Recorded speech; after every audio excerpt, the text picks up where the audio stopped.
এই ভিডিওতে আমরা পরিচিত হব ডাট অপারেটরদের সাথে। যেকোনো প্রোগ্রামিং ল্যাঙ্গুয়েজে যেকোনো ফ্লো ম্যানেজ করার জন্য, যেকোনো লজিক ম্যানেজ করার জন্য, কোনো গাণিতিক যুক্তি ম্যানেজ করার জন্য, কম্পেয়ার করার জন্য, ক্যালকুলেশন করার জন্য আমরা করি কি অনেকগুলো চিহ্ন ব্যবহার করে থাকি কিংবা অনেক সাইন ব্যবহার করে থাকি। এই সাইনগুলোকেই অপারেটর বলা হয়। যেরকম ডার্টে অ্যারিথমেটিক অপারেটর আছে, ডার্টে ইউনারি অপারেটর আছে, ডার্টে রিলেশনাল অপারেটর আছে, ডার্টে টাইপটেস্ট অপারেটর আছে, লজিক্যাল অপারেটর আছে, বিটওয়াইজ অপারেটর আছে। এখন আমাদের কাজ হবে এই পর্বে এই অপারেটরগুলোর সাথে পরিচিত হওয়া, কেননা এরপর যখন আমরা বিভিন্ন টপিক নিয়ে পড়াশোনা করব তখন আমাদের এই অপারেটরগুলো কাজে লাগবে এবং আপনাদেরকে বলে দিব কোন অপারেটরগুলো প্রোডাকশন লেভেলে আপনাদেরকে বেশি ব্যবহার করতে হবে কিংবা কোনগুলো বেশি কাজে লাগবে। তো প্রথমেই শুরু করছি অ্যারিথমেটিক অপারেটর দিয়ে। এই যে এখানে আপনারা 7টা অপারেটর দেখতে পাচ্ছেন। এর মধ্যে আছে addition, subtraction, divide, multiplication, modulus, division, unary, minus.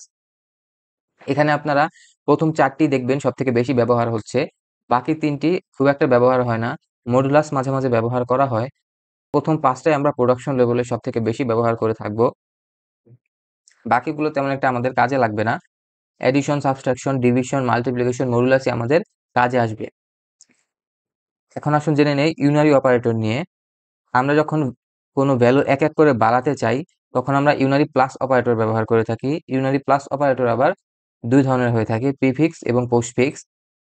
অর্থাৎ আমরা যখন কোনো ভ্যালু ইনক্রিমেন্ট করতে চাবো, আমরা যদি ভ্যালুটিকে ডিরেক্ট বাড়াতে চাই তাহলে আমরা প্রিফিক্স ব্যবহার করি, অর্থাৎ ভ্যারিয়েবলের আগে আমরা প্লাস অপারেটর দিয়ে দেই।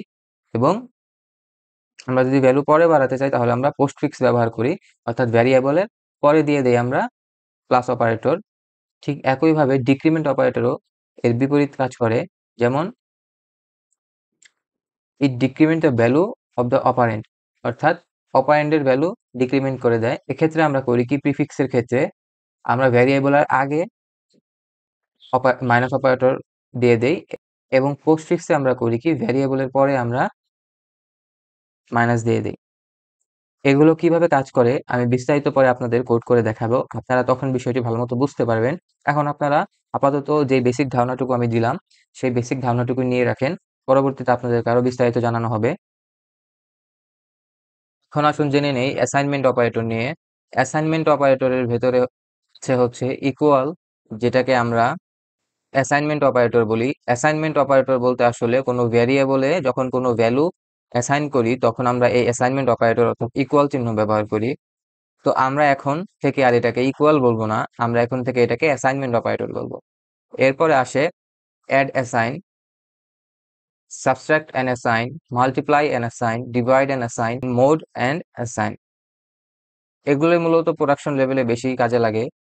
And assign, subtract and assign, multiply and assign, divide and assign, assignment operator, এই প্রথম 4-5টা জিনিসই প্রোডাকশন লেভেলে সব থেকে বেশি কাজে লাগে। বাকিগুলো এই দুটো বেশি একটা কাজে লাগে না। তো প্রথম গুলো সম্পর্কে জানলে আপনাদের হয়ে যাবে, এর থেকে বেশি আপনাদের ভাবতে হবে না। এগুলো খুবই সিম্পল, পরবর্তীতে কোডের মাধ্যমে আপনাদেরকে এগুলো বুঝিয়ে দেওয়া হবে। এখন জেনে নেই আসুন রিলেশনাল অপারেটর নিয়ে। পরবর্তীতে যখন আমরা কন্ডিশন, ইফ ইলস ইত্যাদি ইউজ করে কোড করব তখন আমরা এই রিলেশনাল অপারেটর গুলো দেখবেন ব্যবহার করব। প্রোডাকশন লেভেলে এই সবগুলো অনেক বেশি ব্যবহার করা হয়।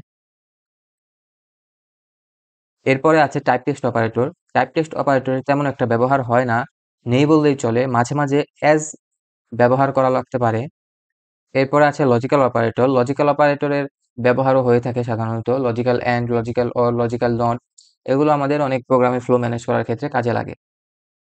বিটওয়াইজ অপারেটর গুলো আমাদের তেমন একটা প্রোডাকশন লেভেলে কাজে লাগে না, এগুলোর ব্যবহার খুব একটা নেই বললেই চলে। সো এগুলো দেখে আপনাদের ঘাবড়ানোর কোনো কারণ নেই। যেগুলো আপনাদের দরকার সেগুলো আমি আগেই বলে দিয়েছি। আমাদের অ্যাসাইনমেন্ট অপারেটর লাগবে, আমাদের অ্যারিথমেটিক অপারেটর লাগবে, আমাদের রিলেশনাল অপারেটর লাগবে। তো এই ছিল অপারেটর নিয়ে আজকের ভিডিও, এই পর্যন্তই। পরবর্তী ভিডিওতে আপনাদেরকে অ্যারিথমেটিক অপারেটর, অ্যাসাইনমেন্ট অপারেটর এগুলো কিভাবে কাজ করে, ইউনারি অপারেটর কিভাবে কাজ করে সেগুলো দেখাবো। পরবর্তী ভিডিওগুলো মিস করতে না চাইলে আমার চ্যানেলটিকে সাবস্ক্রাইব করে বেল বাটন অন করে রাখুন। ধন্যবাদ সবাইকে।